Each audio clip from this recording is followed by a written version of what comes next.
My God, stop. Stop.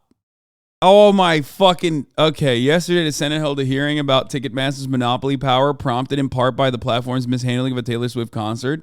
They activated the swifties, okay? And swifties are a stan community that revolves around a white woman, okay? So they are going to be a little bit more powerful than other stan communities, specifically in the United States of America, for obvious reasons. Come on.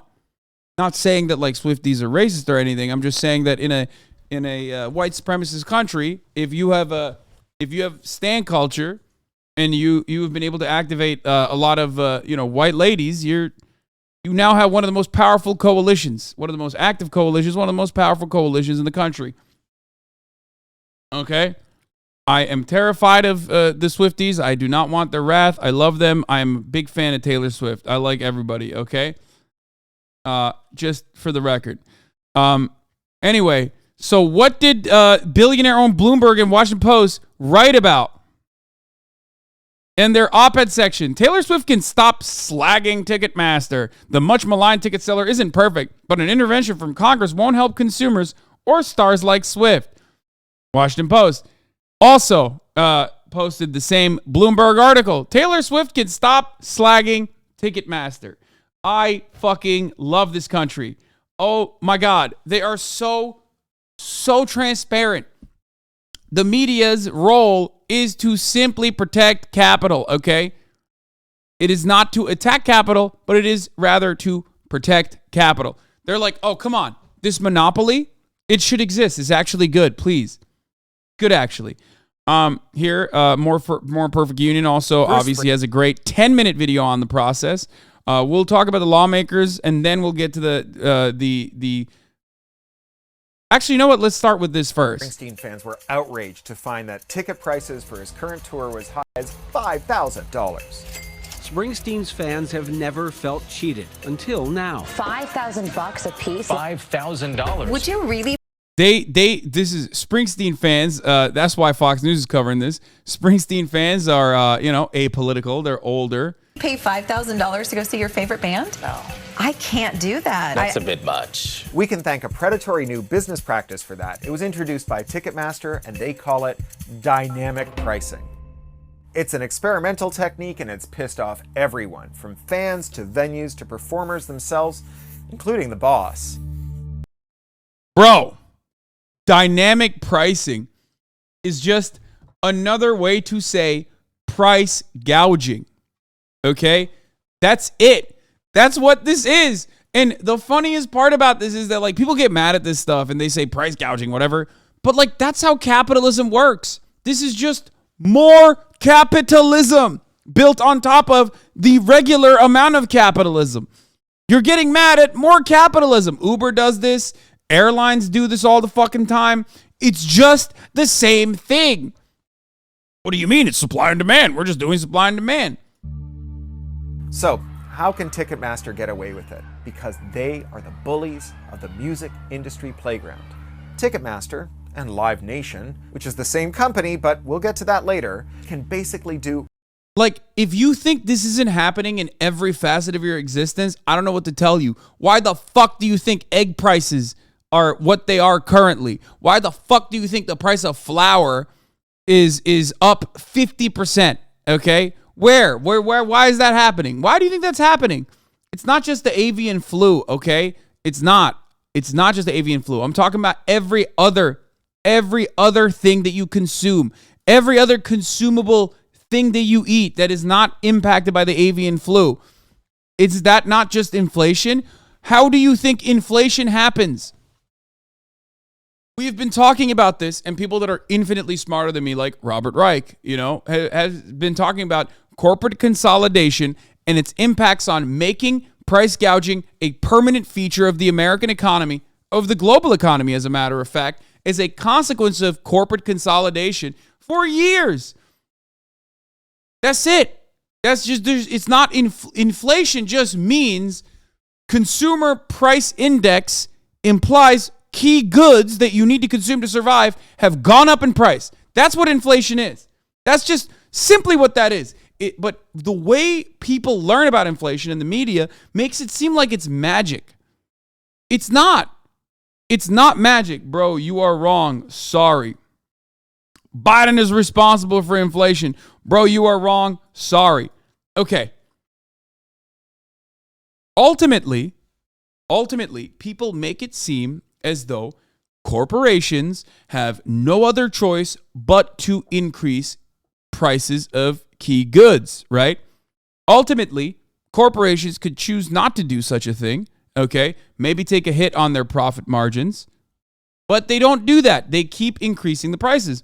So if that was the case, if this was motivated by this like unshakable rule, if this was like a natural law, okay? If this was like gravity, inflation was like gravity, then you wouldn't see prices go up for things like the oil barrel, okay, or crude oil, even if the demand was stable or even if the supply was stable, okay? But that's not how this works. There is so much uncertainty involved in the pricing process. And that is because monopolies, like obvious monopolies like the cartel that you consider to be OPEC, have complete control over supply and even complete control over the pricing.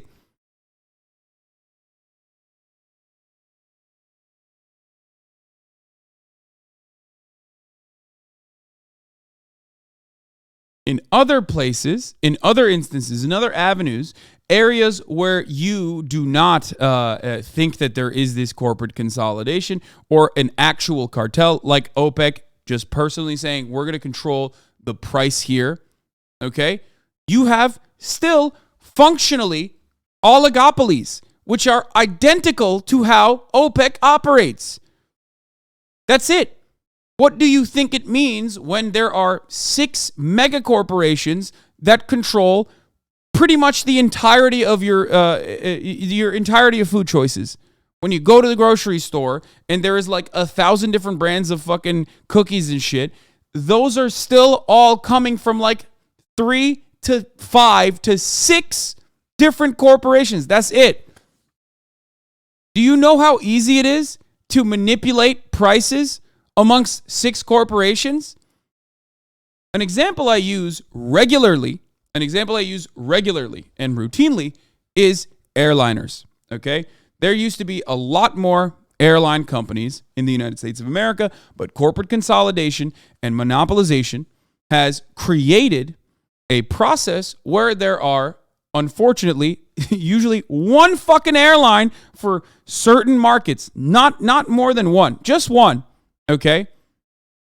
In other places, you have 2 or 3 max.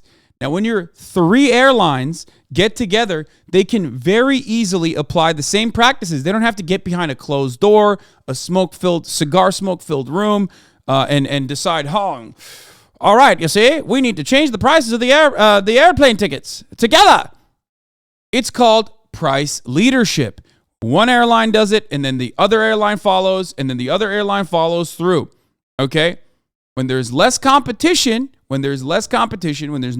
whatsoever, they do this thing called price leadership. Okay? They cut certain aspects, or they make you pay for certain aspects. They paywall certain aspects of the trip.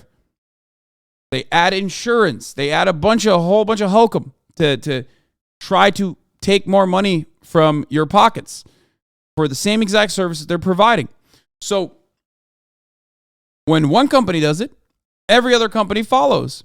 That's known as price leadership. It is very different legally than price fixing, which would be illegal, except it's the exact fucking same thing.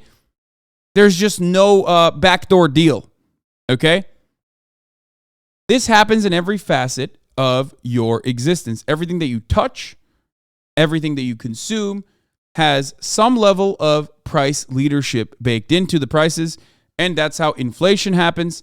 That's how corporations, agricultural providers, which, by the way, are only sustainable as a consequence of the American government subsidies. Remember that. People say there's no central planning happening in the United States of America. That's not true. There is absolutely central planning, especially in big agri.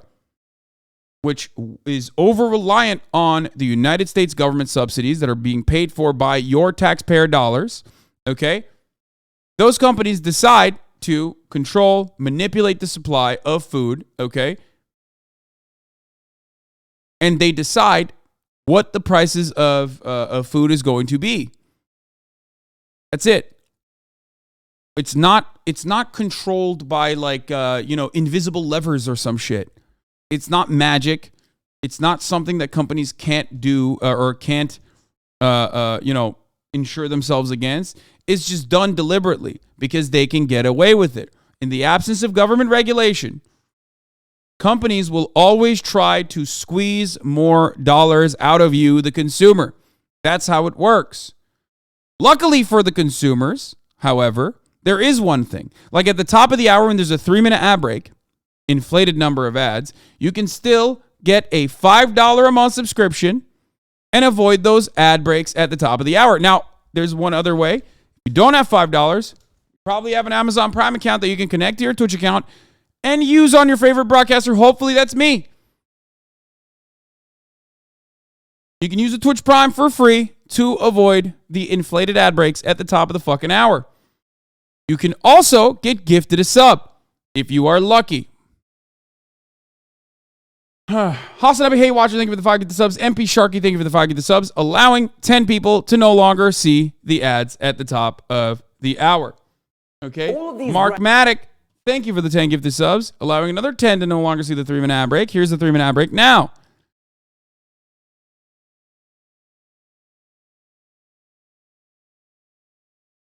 Here. Are owned by the same 5 companies. Junior Turtle, thank you for the 5 from gifted. Smallest to largest. Number 5 is Kellogg's Group that controls 30% of global cereal market and owns brands like Pringles and Pop-Tarts. Finally, it's the first company to advertise on Times Square and the first cereal to go to space.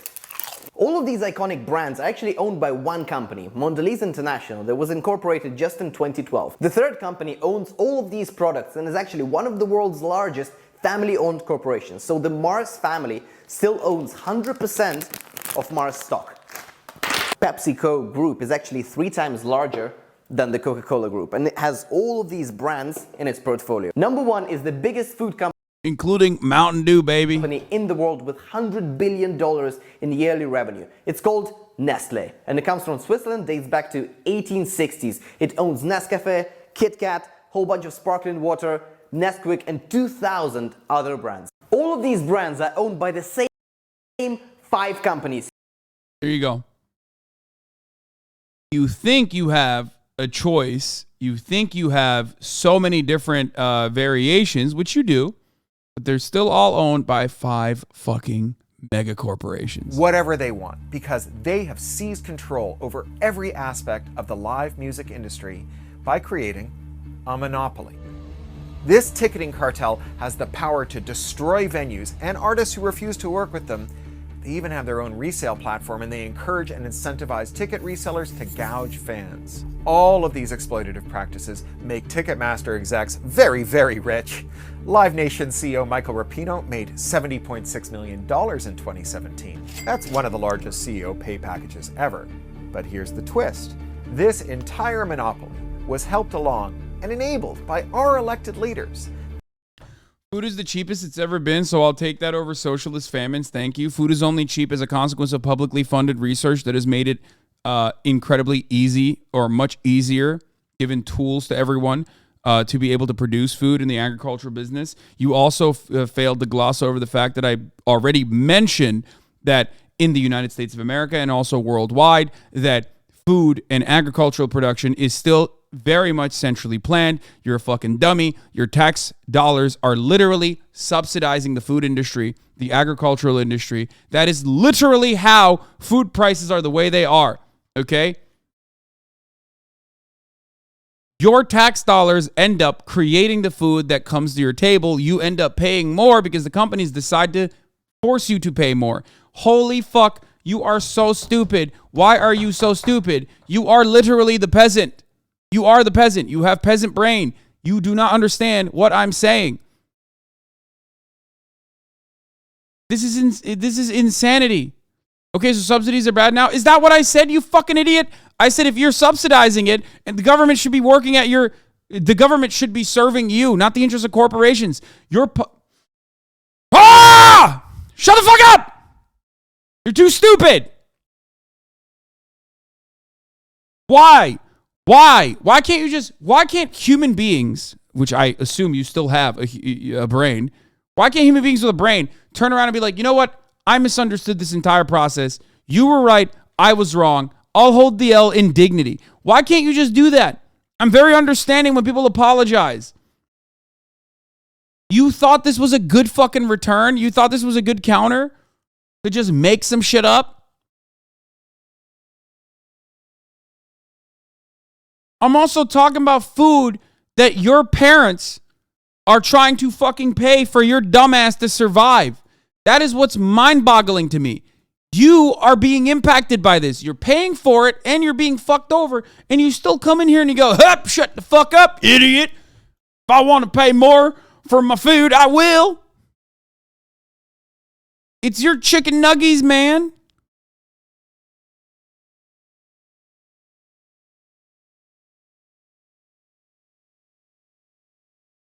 So how do we get to a point where the people in charge of preventing monopolies are enabling monopolies?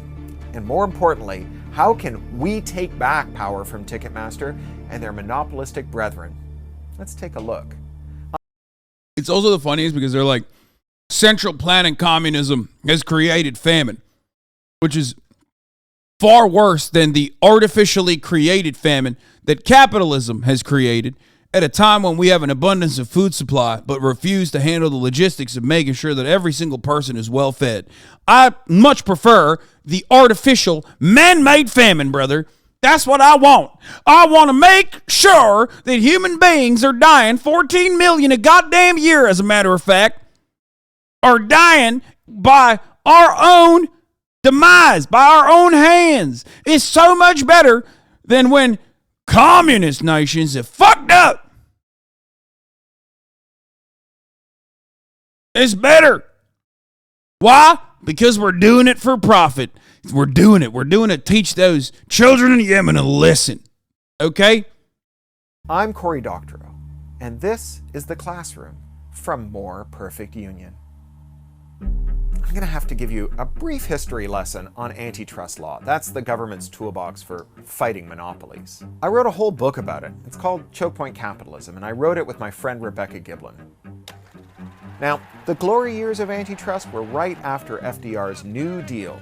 The government saw that monopolies weakened worker power, and so they set to breaking up these giant corporations and to preventing future monopolies from forming. Back then, monopolies were viewed as a threat to the very idea of democratic citizenship. Then in the 1970s, a conservative legal scholar named Robert Bork and his pals at the University of Chicago School of Economics started spreading a very different view of antitrust. They said, forget about all that high-minded crap about democracy and citizenship. Instead, anti-monopoly regulators should limit themselves to thinking about consumer welfare. Basically, they focused on short-term goals like lowering prices rather than promoting competition in and of itself, and most importantly, preventing the gross power abuses of monopolies.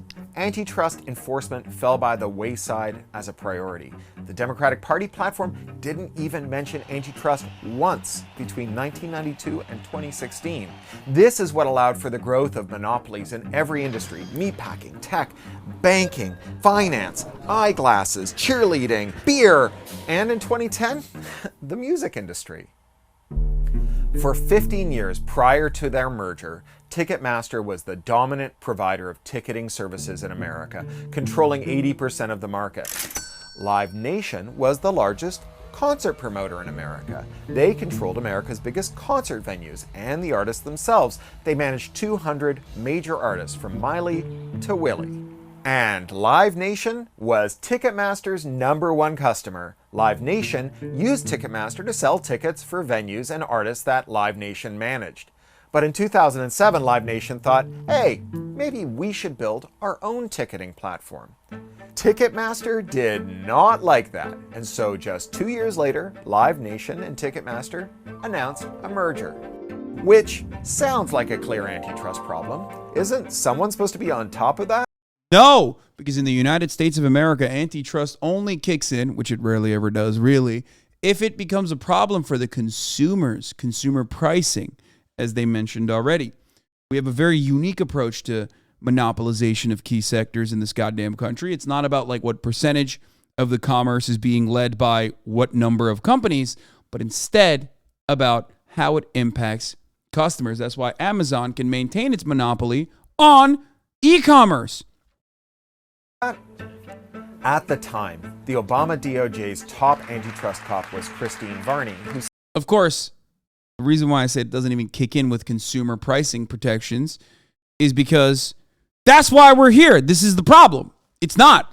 Of course it's not. Because the government does not work at the behest of the citizens and regulate corporations. The government works at the behest of corporations. Okay? So, of course, when companies monopolize and they are desperately trying to find new ways of generating profit and increase profits, as profit rates have a tendency to decline, okay? Or no matter what happens, they are going to slowly but surely keep increasing prices, okay? They're going to keep increasing prices over and over again. And at a certain point, it's going to get to a situation where consumers are impacted by this. Consumers do recognize it. But then you say, that's just inflation, dude. That's just inflation. Well, we have a way to deal with it. It's just considered to be authoritarian, too authoritarian. It's considered to be unimaginably un-American. said, I understand that consolidation has been going on in the industry for some time. Those are meaningful concerns, but many of them are not antitrust concerns. So there you go. The two most powerful companies in the live music industry join forces, and it's not an antitrust concern. They were slapped with a few restrictions when they merged. A few. Antitrust mostly relies on two kinds of remedy: structural and conduct. Structural remedies are about actually breaking up parts of a giant consolidated empire. Conduct remedies are about changing behavior, regulating anti-competitive business practices, and regulating how giant companies wield their power. Conduct remedies are pretty ineffective because they're really hard to actually enforce. The consent decree that the Ticketmaster Live Nation corporate empire got was a mix of structural and conduct remedies, but essentially it all boiled down to a pinky swear. Live Nation had to promise that they wouldn't use their power over events and venues to grow their ticketing dominance. The combined company violated their consent decree with impunity because, like a playground bully, they had created a culture of fear where no one else in the live music industry would speak out against them. When we interviewed people for our book, we always gave them the option not to be named, but almost nobody took us up on it, except for those people we spoke to about Live Nation. In most cases, those sources were anxious about even speaking off the record. There's no conduct remedy that can address that kind of power. Structural remedies are more effective because they force monopolies to break off portions of their power. Ticketmaster was forced to sell portions of their empire to much smaller companies, but it was barely a dent. Now, 12 years later, we're seeing a company whose power is so vast that they can sell $5,000 tickets to see the guy who sings, "Poor men want to be rich, rich men want to be king, and the king ain't satisfied till he rules everything." We do mean everything. They've also dominated the ticket resale business. They have their own resale software. It's called Trade Desk, and in 2018, an investigation revealed that Ticketmaster had encouraged and incentivized resellers to set enormously high ticket resale prices. Ticketmaster loves resales for one simple reason: they get to charge their service fees twice, and those resales net them a second, more lucrative fee on the same product, the one they've already sold once. Live music isn't the only creative industry that has fallen prey to giant monopolies. Just 3 massive conglomerates own the major labels and publishers that control the world's music. Those labels design the streaming industry, which is dominated by Spotify. Complaining about Ticketmaster is the most first world problem ever. You're a fucking idiot, dude. This problem isn't just about Ticketmaster. That's why I brought up agricultural production. That's why I brought up transportation. It's literally every... Breathe. Okay. Chatters. This is like when I talk about TikTok banning me. It's not like a petty grievance that I have. because I can't post like sexy thirst traps on a fucking social media platform. Please understand that there is always a larger problem at hand, and this is just the most accessible form of that problem. You do not come across like a more intelligent person or an intellectual when you criticize one avenue that we're talking about, when it's a literal systemic issue. This is about monopolization. Fuck, man. Why? Why are you like this? Why? Why is it so hard for you to comprehend that this is an example, one that touches people, okay? And one that you can immediately understand.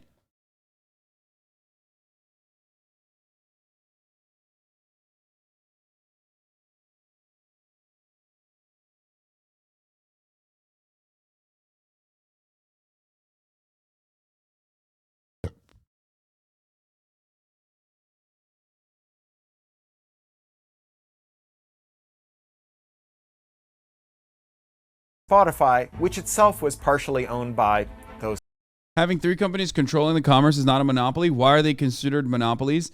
No, they're considered oligopolies if you want to be a fucking semantics nerd about it, but it doesn't matter because an oligopoly controlling the entire marketplace is nearly identical to a monopoly controlling the entire marketplace because there is a concept called price leadership, like I mentioned. What the fuck is wrong with you guys, man? This fucks you, dishwasher safe. This fucks your ass, okay? Are you Mr. Universal Music? Is your dad John Universal?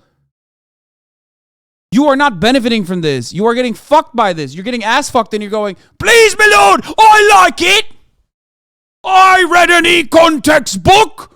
And in the textbook, my lord, it said free companies owning a market is not a monopoly, even if the impact to consumers is identical to a monopoly through a very legal process known as price leadership, my lord. It's not price fixing. I deserve to pay more for the same process because the corporate leaders decided I can.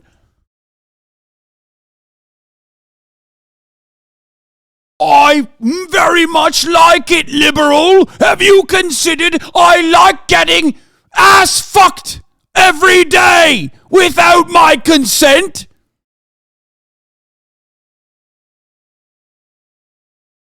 Holy shit. It's like the easiest thing to grasp, okay? It's the easiest thing to grasp. You are not coming across as like brilliant, bold, okay? You're a fucking idiot. You're just stupid. You're getting fucked over. You're a cuck. You're being cucked. You're defending getting fucked.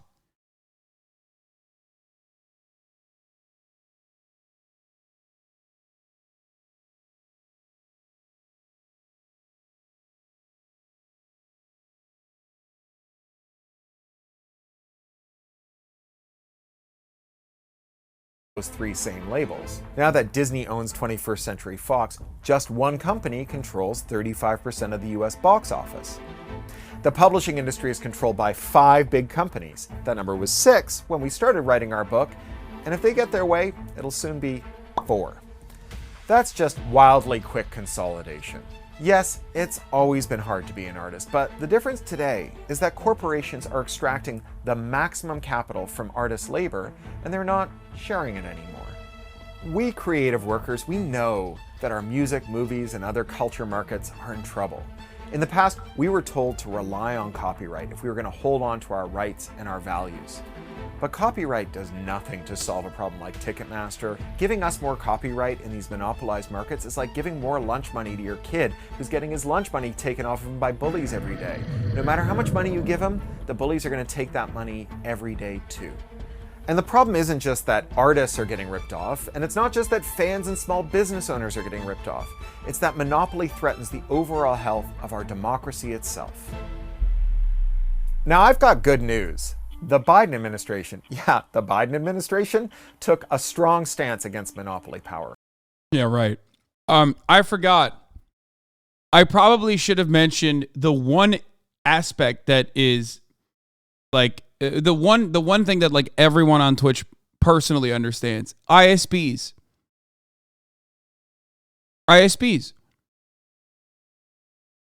You pay a fuckload. You pay a fuckload of money to make sure that you have internet speeds, and your internet breaks off all the time. The government has offered billions of dollars of tax credits to ISPs to build fiber optic cables all around the country. That has never happened. There are laws that are supposed to prevent your ISP from throttling you when you are using too much bandwidth. All of those things still happen. The reason why you have dog shit internet is because of the exact same thing that I just mentioned. Okay? Price leadership and oligopolies controlling every marketplace. The reason why you can't go to AT&T or Cox or Xfinity or whatever the fuck in your market is because one ISP controls your market. Okay? It's an ISP thing, not a tech thing. What? I build the shit that gives you internet. It's an ISP thing, not a tech thing. Wait, what?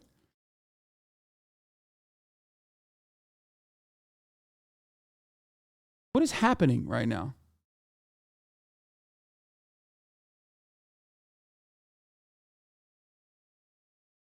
I know you're agreeing with me, but like nobody said it was a tech thing.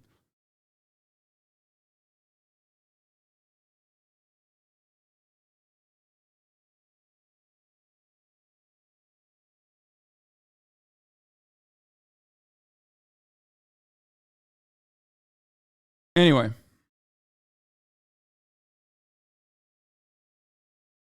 So if you don't like your internet service providers, understand that it's not your internet service providers in general, it's capitalism that has created this system, okay? That's it.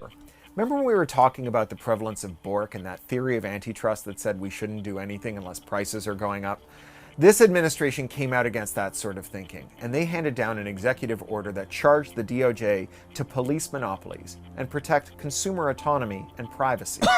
That's an admission that monopolies are about more than just prices. If they're serious about this, the Ticketmaster monopoly has to be on the DOJ's agenda. We need to break up the bullies. Ticketmaster bullies venues into not working with their competitors. They bully smaller artists by denying them management. They bully big artists by controlling their ticket prices and letting their fans down. And they bully customers into paying exorbitant prices for tickets, not only by enabling resellers, but by collecting massive fees on every ticket those resellers sell. All of this amounts to an environment where competition has been totally removed from the live music ecosystem, making it worse for everyone except Ticketmaster and Live Nation executives who are making millions of dollars a year. We have to act now. Biden's DOJ should take up and review this case due to Ticketmaster's continued violation of their consent decree. We need to unwind this monopoly and break them up.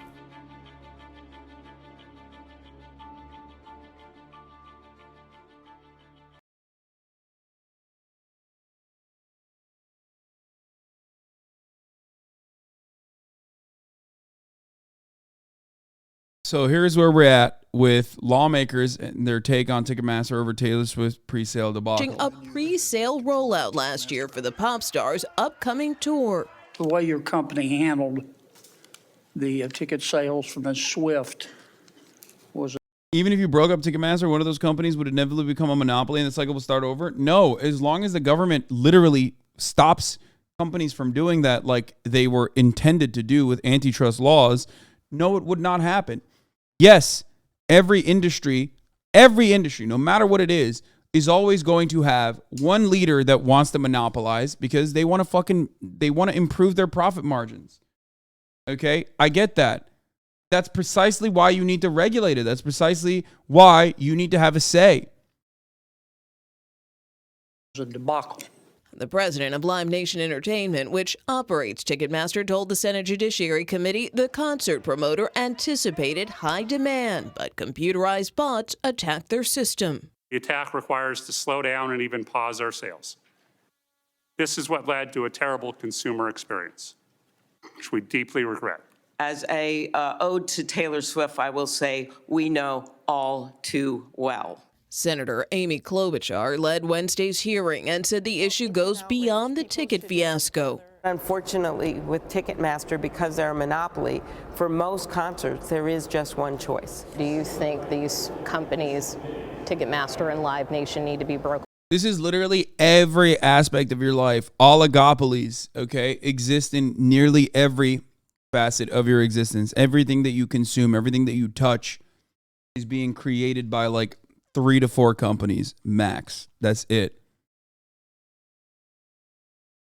So next time you wonder why things are so costly, why the price of living is going up over and over again, recognize that the government has refused to interfere when its job is quite literally to intervene.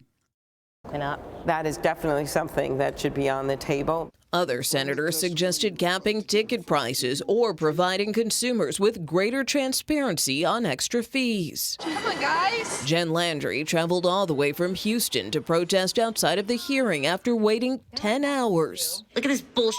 And paying almost $800 for Swift's show. It was bittersweet. I have not celebrated getting tickets yet because... This is why it's a big stink that the government is now maintaining, or the government is now talking about, by the way.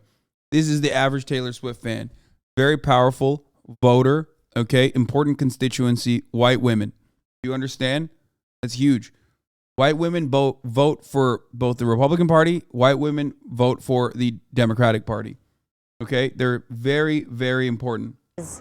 There are so many fans that didn't get them. For CBS Mornings, I'm Nicole Killian on Capitol Hill. If we got white women to consume, like to recognize this, dude, okay? If we got white women to recognize this shit, dude, we would break every fucking monopoly in this goddamn country. We would have like global communism instituted.